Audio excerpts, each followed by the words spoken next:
are in listen-only mode. Ya, selamat pagi Bapak Ibu sekalian. Selamat datang di Philip Morning Market Call edisi hari Rabu tanggal 8 Maret 2017.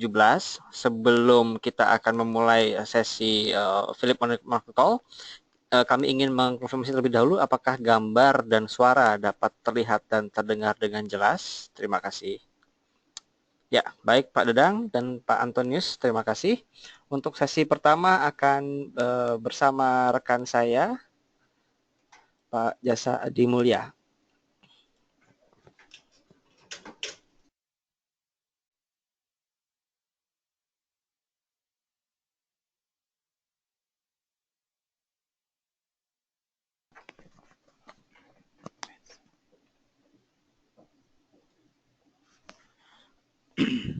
Baik, IHSG hari ini masih kami prediksi bergerak bearish atau melemah di support level 5364 dan resistance level di 5447. Market driver untuk hari ini adalah pergerakan indeks saham regional yang dibuka pada teritori negatif pagi ini. Ini mengikuti pelemahan indeks saham di Wall Street semalam, di mana kita tahu indeks S&P 500 ini mencatatkan penurunan ketiga dalam 4 hari terakhir. Selain itu juga investor mengambil aksi ambil untung ya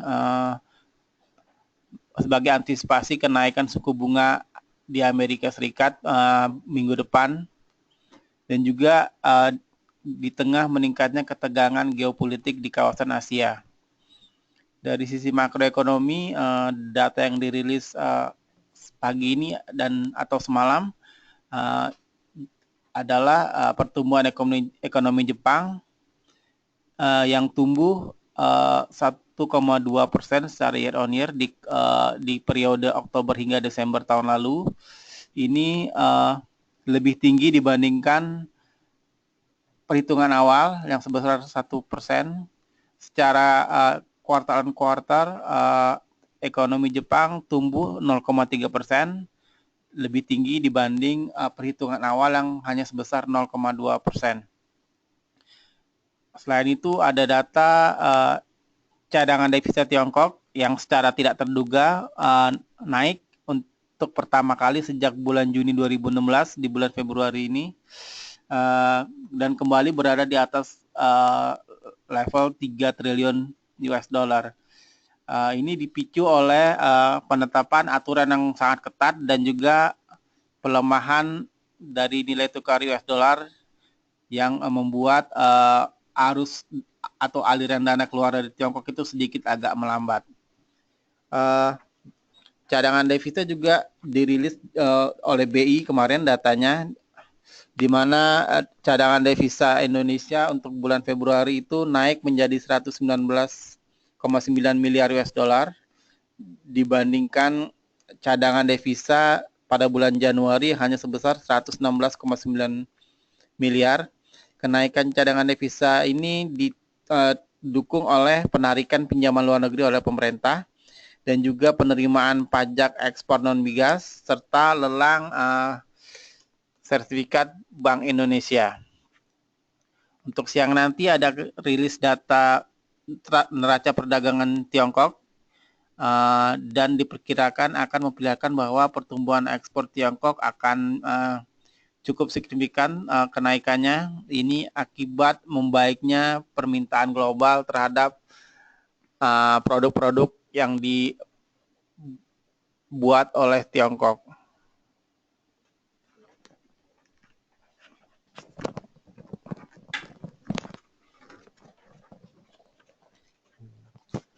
Untuk berita emiten pagi ini, AGRO, BRI Agroniaga akan menawarkan 7,68 miliar saham baru melalui skema right issue dengan target dana sejumlah 1 triliun rupiah. Harga pelaksanaannya sebesar Rp130 per saham dengan nilai nominal Rp100 per saham. Dana dari right issue ini akan digunakan untuk menguatkan struktur permodalan yang nantinya akan digunakan untuk ekspansi kredit. Untuk Adaro Energy, laporan keuangannya ada kenaikan yang lumayan signifikan. Laba bersihnya naik 119% menjadi 334,63 juta US dollar pada tahun 2016. Laba per sahamnya juga meningkat 119% menjadi 0,01 dolar per saham. Net profit margin, laba bersih margin Adaro juga meningkat walaupun penjualannya turun 6% karena kan efisiensi yang efektif dari perusahaan. Beban-bebannya, expense-nya menurun dibanding tahun lalu. Grand Evergreen Invesco Tbk akan menggelar rapat umum pemegang saham hari ini untuk meminta persetujuan untuk right issue dengan total dana 30 triliun rupiah. Grand sebelumnya telah merevisi jumlah saham yang akan di-issue dari sebelumnya 50 miliar saham, dari sebelumnya 150 miliar saham baru, sekarang hanya akan dikeluarkan 50 miliar saham baru. Tapi target dananya tetap sama, 30 triliun rupiah.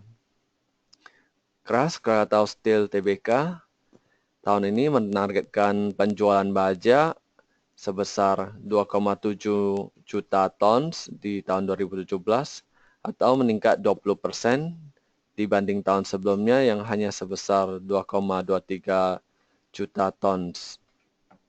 Nah, berikut berita emiten hari ini.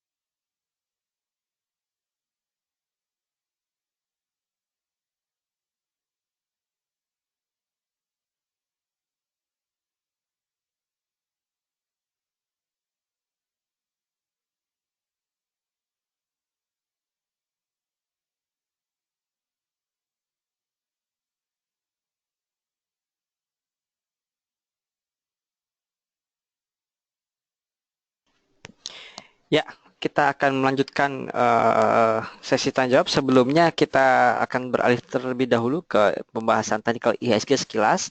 Tampak kemarin IHSG sedikit terkoreksi dan ditutup di level 5403 atau tepat di atas support 5400. Namun melihat hari ini bursa semalam bursa Amerika dan kemarin juga Jepang melemah serta harga komoditas dunia baik logam, batu bara, minyak maupun CPO yang melemah, tampaknya saham-saham yang terkait dengan sektor tersebut berpotensi untuk terkoreksi hari ini. Yang mana merupakan saham-saham sektor tersebut sebagian besar adalah pendorong dari gerakan IHSG, maka diprediksikan hari ini IHSG akan ikut bergerak melemah dengan kisaran support di angka 5380 hingga support berikutnya di 5375. Ya, baik. Untuk sesi tanya jawab, Bapak Ibu dapat memasukkan pertanyaan di kotak yang tersedia. Pertanyaan pertama dari Ibu Maulidah Ida, apakah bull dan bear hari ini akan menguat? Untuk kita lihat terlebih dahulu untuk chartnya.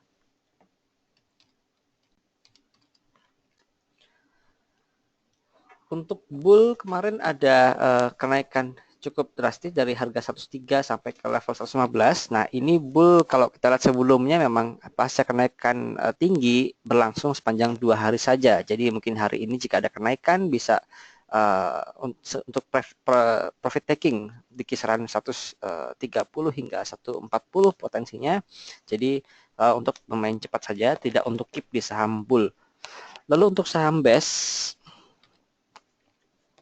untuk saham base kemarin sudah break dari resisten 320 dan hari ini kemungkinan berpotensi untuk melanjutkan penguatan karena dari sisi MACD ini baru menunjukkan sinyal beli, dan kalau kita lihat sebelumnya base ini ketika MACD menunjukkan sinyal beli maka berlangsung cukup lama durasi ya, jadi ini masih baru awal, namun tentu tidak akan serta-merta langsung bergerak naik, ada peluang koreksi, nah dapat dimanfaatkan sebagai kembali masuk di saham base di kisaran 3.10 hingga 3.15 jika ada koreksi. Namun jika hari ini kembali menguat, maka kita menantikan level 340 sebagai resisten berikutnya, dan jika 340 ini breakout maka konfirmasi bullish continuation pasca terbentuknya pola cup and handle di saham best ini. Seperti yang kami gambarkan di sini, ini cupnya sudah terbentuk, ini adalah handle-nya. Nah, handle-nya menunggu breakout dari level 340 untuk konfirmasi bullish continuation-nya. Dan jika seandainya 340 breakout dan masih lanjut bullish-nya, maka kita akan menantikan untuk jangka menengah berikutnya di level 384, yang mana merupakan level kisaran tertinggi sebelumnya di tahun 2016 lalu bulan Agustus. Jadi tetap perhatikan di saham best, critical point sekali lagi kami ulangi ada di level 340. Jika 340 break maka next-nya ada di 360, lalu berikutnya di 380 untuk resistennya. Demikian di saham bull, saham best. Lalu berikutnya saham SSIA dan Timah dari pertanyaan Bapak Andi Setiawan.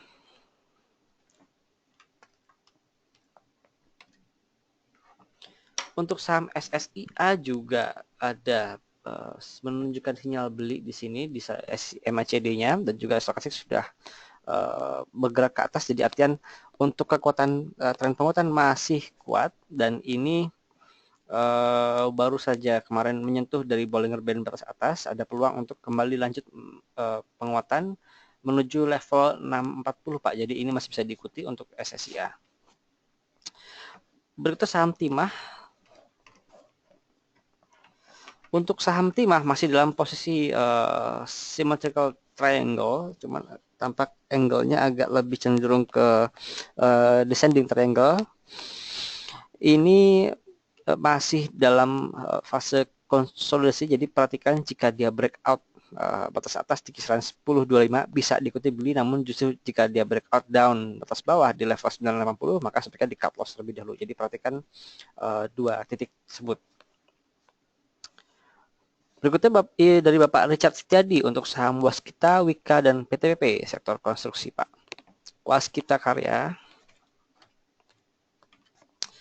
Untuk Waskita tampaknya masih menguji support di kisaran 2.400, jadi tampaknya bisa dicoba di level 24 untuk entry dengan level resisten di level 2.500. Namun waspada jika level 24 ini tembus maka sebaiknya tunggu dulu karena next support cukup jauh ada di kisaran 2.300 rupiah. Lalu saham Wika. Saham Wika dalam 2-3 bulan terakhir ini cenderung sideways dengan tentang di 2450 hingga ke 2550. Namun dalam 2 hari terakhir tampaknya ada peluang saham ini untuk menjebol support 2450. Jadi jika hari ini ditutup di bawah level 2450 sebaiknya tunggu saja hingga mencapai level 2330 untuk kembali akumulasi dan diterjunkan dalam jangka pendek saja di saham Wika ini. Berikutnya saham PTPP. Untuk PTPP juga masih dalam posisi downtrend. Kalau kita tarik dari downtrend channel ini tampak masih menunjukkan pelemahan ke bawah, dan untuk area support di kisaran 2470, dan ini tampaknya membentuk pola 3470 membentuk pola descending triangle, jadi masih wait and see di saham PTPP. Harapannya jika level support 3470 ini masih kuat maka dia akan kembali breakout dari upper downtrend channel yang kami gambarkan di kisaran 3.500-an. Jadi masih wait and see Pak untuk saham PTPP. Lalu Ibu Dominik, untuk Sril apakah recommended untuk dibeli? Kalau kita lihat dari pergerakannya pada pekan lalu ini sudah tinggi memang Sril, dan ini penurunan sepanjang 2 tahun terakhir hanya ditembus dalam waktu hampir 2 minggu saja. Jadi terlalu curam Ibu, dan ini menjadi sangat spekulatif saham Sril. Namun kalau kita lihat dari kenaikannya memang masih kuat. Kalau kemarin itu memang koreksi cukup jauh dari harga 490-an hingga ditutup di level 420. Kalau kita lihat pasca kenaikan biasanya Sril akan diikuti dengan konsolidasi barang 2 hingga 3 hari sudah ketahuan supportnya berapa, jadi lebih baik tunggu dalam waktu 2 hari ini kita lihat supportnya di berapa untuk bisa kembali spekulasi buy di saham Sril. Jadi ini masih sifatnya spekulasi Bu, tidak untuk di keep saham Sril, hanya untuk di tradingan saja dalam jangka pendek. Berikutnya Pak Satrio Dwi Saputra untuk saham Adi. Baik, untuk saham Adi Karya. Ya, ini arahnya masih uptrend Pak, dan kemarin baru saja breakout resisten di 285, mungkin bisa coba di hold saja untuk saham Adi. Namun jika Bapak masih ada cadangan, mungkin bisa buy on weakness di kisaran 2200 hingga 2250 Pak. Jadi coba buy on weakness di kisaran tersebut. Namun jika Bapak ingin menghendaki untuk di keep saja sampai profit nanti, nggak apa-apa, masih bisa. Ini arahnya masih ke atas Pak. Dan ini level 2400 menjadi resisten kuatnya. Kalau kita tarik ke belakang ini 24. Next target di level 26. Nah, kenapa tampaknya peluang untuk menguat lebih besar? Karena ini adalah pertama kalinya Adikarya di atas MA20 sejak dari September tahun 2016 lalu. Jadi ini, dan tren kenaikannya meskipun sempat dikocok turun, ini masih dalam tren penguatan sejak bulan Desember, jadi ini masih konfirmasi. Namun kalau kita lihat pasca kenaikan yang drastis kemarin, biasanya diiringi dengan penurunan yang cukup panjang hingga 2 minggu, jadi mungkin dalam 2 pekan ke depan bisa ditunggu di level 2200 hingga 2250 untuk kembali akumulasi. Baik, demikian Pak Satrio.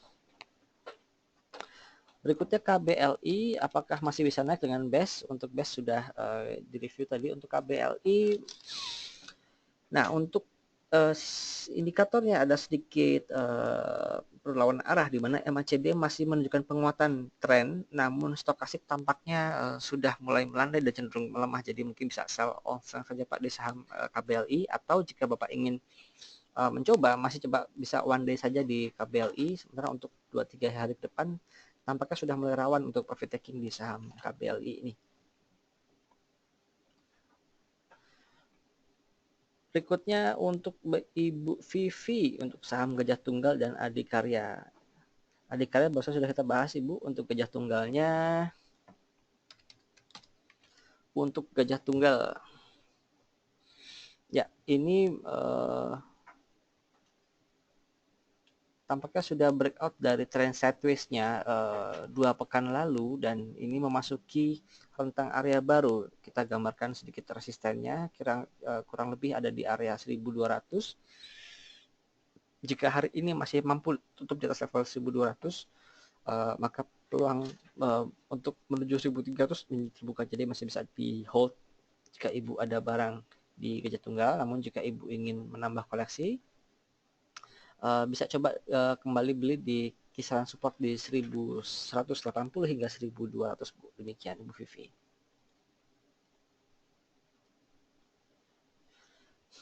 Lalu Bapak Ega Adiasa untuk saham Trump dan Baja, bagaimana ke depannya?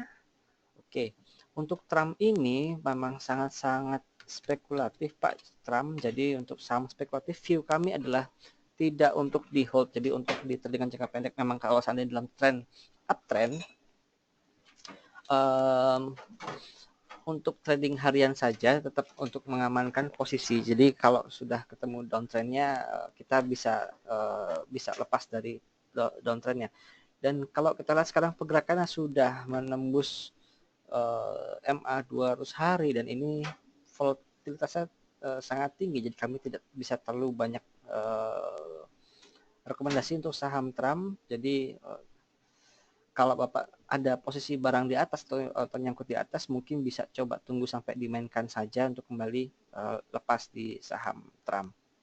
Namun kami tidak sarankan untuk kembali akumulasi. Kalau seandainya Bapak masih ada average tidak terlalu jauh, mungkin bisa coba di cut loss bagian dan ditradikan jangka pendek saja Pak di saham Trump ini. Demikian. Lalu untuk baja,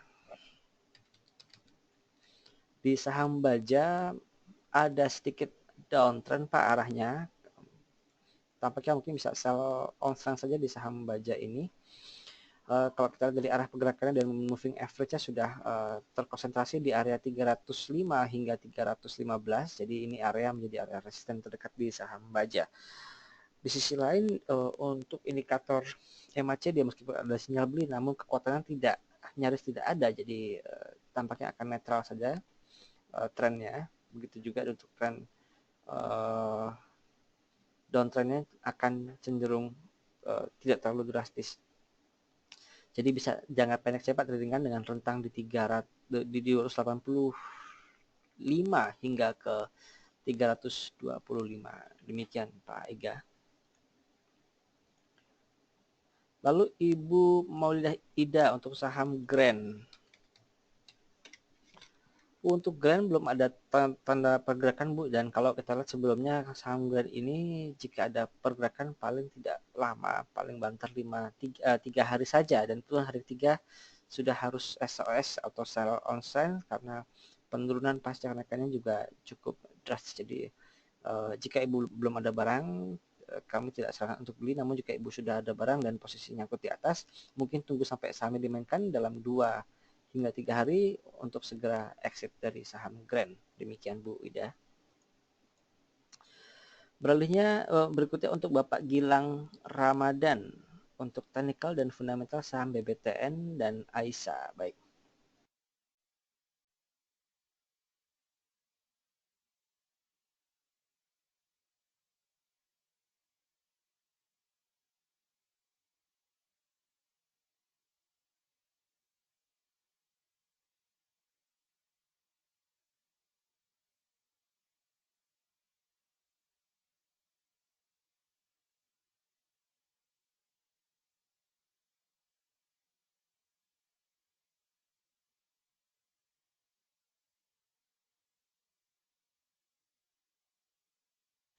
Ya, Pak Gilang, untuk BBTN secara fundamental PBV masih di kisaran 1,1, jadi masih cukup menarik valuasi, ditambah dengan kinerja 2016 yang masih meningkat dan parameter kinerja lainnya masih menunjukkan penguatan, jadi masih bisa di hold untuk saham BBTN.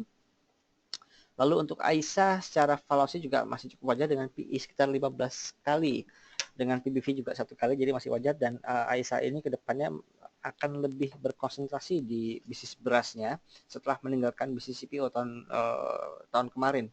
Jadi kita akan melihat bagaimana perkembangan, karena kalau kita lihat memang beras ini margin terbesar justru ada di middleman atau di rantai distribusinya, di mana disparitas harga antara petani dengan end user konsumen itu cukup tinggi. Jadi AISA jika dia bisa langsung beli dari petani dan langsung jual ke end user, maka marginnya akan cukup tebal di bisnis beras ini. Kita beralih ke sektor ke technical analysisnya untuk saham BBTN. Untuk BTN sekarang tampaknya sedang berusaha menguji level support 2020 dan psikologis level di level 2000. Kita perhatikan saja Pak sampai ada bottoming up. Jadi fase konsolidasi perkiraan kami ada di kisaran MA 250 harinya, yakni di area harga 1970, di mana stokastik ketika itu harapannya sudah mulai memasuki area oversold dan siap-siap ada tren kembali. Jadi masih wait and see Pak untuk saham BBTN, dan jika ada mulai melandai penurunannya bisa coba buy on weakness. Kemungkinan akan ada di area 1970. Namun kita lebih baik tunggu terlebih dahulu sampai mulai tenang tekanan jualnya. Lalu untuk saham AISA, untuk AISA 4 hari lalu dia breakout dari sideways channelnya. Kita gambarkan di sini sidewaysnya di rentang 2050 untuk resistennya dan supportnya di kisaran 1930, dan sekarang sudah memasuki area baru dengan kisaran resisten di level 2200 Pak untuk resistennya. Sekarang ini sudah di area resisten, jadi mungkin bisa coba tunggu sampai di kisaran support 2050 untuk kembali akumulasi di saham Aisyah. Ya, lanjut ke pertanyaan dari Bapak Bima Mangunyudo untuk saham Pegas, Doit, dan Jasa Marga. Apakah Jasa Marga sudah menunjukkan tanda rebound? Baik, kita ke saham Jasa Marga terlebih dahulu. Untuk Jasa Marga kemarin masih dalam tekanan jual Pak, dan sampai ke titik terendahnya di level 4510 untuk closingnya, atau di level terendahnya di level 45 kalau tidak salah. Ini tepat di area moving average 50 hari. Kalau dari indikator stochastic sudah ada di area oversold, namun masih belum crossing Pak. Jadi mungkin masih tunggu hari ini sampai besok konfirmasi. Jika seandainya hari ini ditutup hijau atau menguat candlesticknya, bisa coba masuk, namun bertahap, tidak full power dulu untuk test the market. Jika hari lusa dia bergerak masih menguat dan kembali ke level 4600, maka baru bisa diikuti. Karena kita di sini kemarin memang volatile cukup tinggi pasca rilis laporan keuangan. Namun kalau kita lihat dari secara fundamental, saham ini masih cukup wajar di harga segini, bahkan target price ke 5.000 juga masih wajar untuk saham Marga. Namun karena ini ada profit taking pasca kenaikan kemarin, jadi masih cenderung agak melemah. Jadi lebih baik masih wait and see di saham Jasa Marga ini Pak. Lalu untuk saham Pegas ini masih mulai menyempit gerakannya, rentangnya biasanya sampai ke level 2860-70, namun kemarin sampai ke level 2850 dan ditutup di level 2800. Ini masih dalam pola symmetrical triangle-nya dan memasuki fase-fase kritis di mana supportnya mulai bergerak naik di level 2780. Jika level support tersebut dijebol, maka berpulang untuk menjadi downtrend di saham Pegas. Namun sampai saat ini masih dalam koridor pola symmetrical triangle dengan resisten terdekat di level 2900.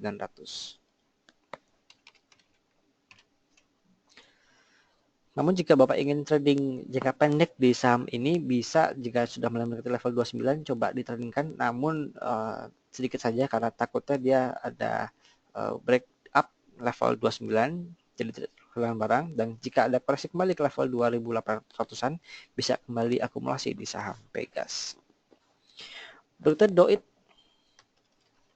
Doit kemarin candlenya masih hijau, namun masih sama dengan hari sebelumnya, yaitu kemarin lusa. Jadi tampaknya sudah mulai masuk fase sideways di sini. Jadi mungkin bisa sell all strength saja Pak untuk saham Doit di harga 780, dan tunggu sampai ada koreksi yang cukup tajam untuk kembali akumulasi di saham Doit ini. Demikian Pak Bima. Sekaligus menjawab pertanyaan Bapak Antonius Leo untuk saham Doit. Lalu untuk saham ASA, untuk ASA juga dalam fase uptrend ya Pak, dan ini ada peluang untuk menguji support di kisaran 225. Jadi mungkin bisa coba kembali akumulasi di level 225 dan take profit di kisaran 240 untuk saham ASA. Beralih ke Bapak Dedi Syahputra. Untuk saham Waskita, Adaro untuk target price dan entry level. Baik, untuk Waskita, Bapak mungkin jika ada barang di atas bisa di hold, atau jika Bapak ingin averaging down bisa kembali akumulasi di level 2400 bertahap masuknya. Ini secara fundamental tidak ada masalah untuk saham Waskita karena dia proyeknya adalah jalan tol yang mana pendanaannya melalui Kementerian PUPR. Yang mungkin agak dispute adalah Adikarya karena proyek LRT-nya masih belum jelas ternyata untuk sisi fundingnya atau pendanaannya, jadi agak menggantung di sana. Kami lebih favorable di saham Waskita daripada Adikarya. untuk dari sisi continuity proyeknya. Dan juga untuk chart technical ini ada peluang untuk kembali menguji level 2500, jadi masih bisa di keep saja Pak untuk saham waskitanya, nggak apa-apa. Lalu untuk Adaro sudah rilis laporan keuangannya bagus, namun harga komoditinya tidak terlalu mendukung, jadi mungkin bisa sell on news dari sisi fundamental di saham Adaro. Pagi ini tampaknya open gap up di level 17.50, namun kembali terkoreksi. Jadi coba kita lihat apakah dia mampu break up level 17.50 yang mana merupakan resisten cukup kuat sejak bulan November-Desember lalu, karena ditopang oleh kinerja full year 2016 yang bagus. Seharusnya bisa menjadi katalis positif, namun kalau harga komoditi terus tekan maka menjadi kurang begitu bagus sementara. Jadi coba perhatikan harga batubara. Jika harga batubara sudah mulai bouncing kembali, maka saham Adaro ini juga seharusnya bisa kembali ikut. Untuk area support di kisaran 1680 Pak untuk saham Adaro. Jadi kalau Bapak ingin buy, mungkin bisa coba buy on weakness, tunggu sampai ke 1680, memanfaatkan momentum pelemahan harga komoditas. Demikian Pak Dedi. Lalu Bapak Suharta Tirta untuk Bumi, Mcor, dan BWPT. Baik. Untuk Bumi ini tampaknya mulai cooling down dan sudah mulai kelihatan supportnya ada di kisaran 290 Pak. Jadi jika Bapak ingin trading bisa di rentang 290 hingga 325 untuk di tradingan saja. Dan seandainya ada tarikan kembali, ini seharusnya momentum yang pas karena sudah masuk fase konsolidasi. Ini lebih baik tunggu saja Pak. Jika sudah mulai naik bisa kembali spec buy dan trading jangka pendek di saham Bumi, jadi masih bisa wait and see. Beralih ke Bank Multicore atau Mcor. Mcor sudah memasuki fase konsolidasi Pak, jadi perhatikan tampak area support sudah mulai terbentuk di kisaran 310.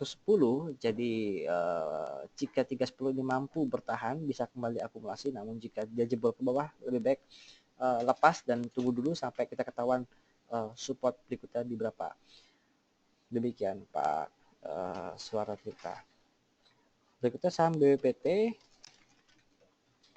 Untuk BWPT sudah memasuki mini bearish tampaknya dalam 3 hari terakhir setelah fase konsolidasinya berlangsung sejak awal bulan Februari hingga awal Maret kemarin. Dan juga indikator stokastik maupun MACD menunjukkan tren pelemahan. Jadi masih jika belum ada barang masih bisa wait and see dulu sampai kita melihat support area di kisaran berapa. Kalau kita berpatokan pada garis MA, maka supportnya tampak ada di kisaran 330-an, jadi cukup jauh.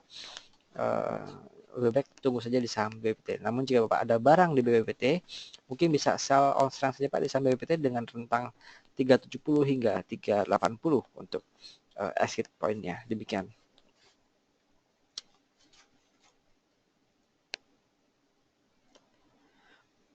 Berikutnya Pak Abdul Roma untuk saham LPKR, Indofood, dan Timah. Baik,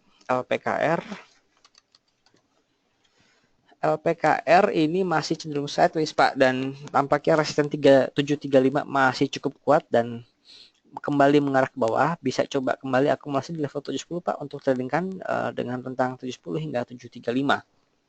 Lalu Indofood.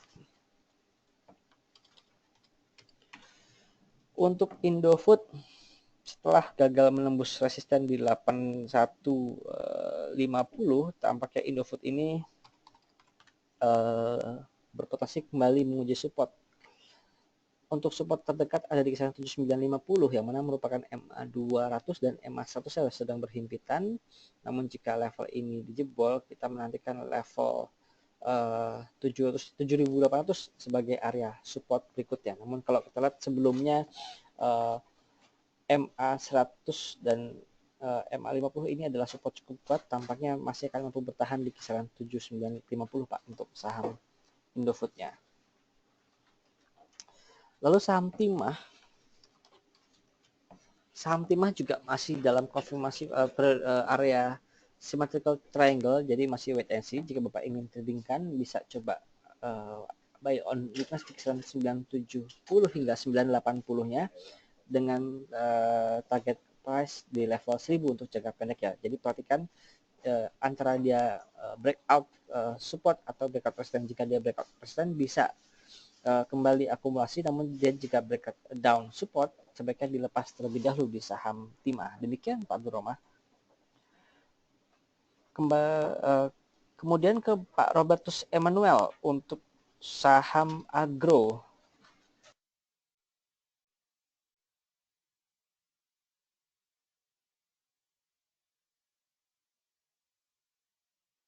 Untuk saham agro, kami ada kabar bahwa right issue-nya di harga 130. Jika ini benar, maka sangat jauh dari harga pasarnya. Jadi biasanya untuk saham right issue harganya pasarnya akan mendekati harga right issue. Jadi kita bisa menebak arah berikutnya akan kemana. Jadi jika Bapak belum ada barang, tidak kami sarankan untuk di saham agro. Namun jika Bapak ada barang, manfaatkan volatilitas yang ada untuk exit terlebih dahulu di saham agro ini. Demikian Pak Robert.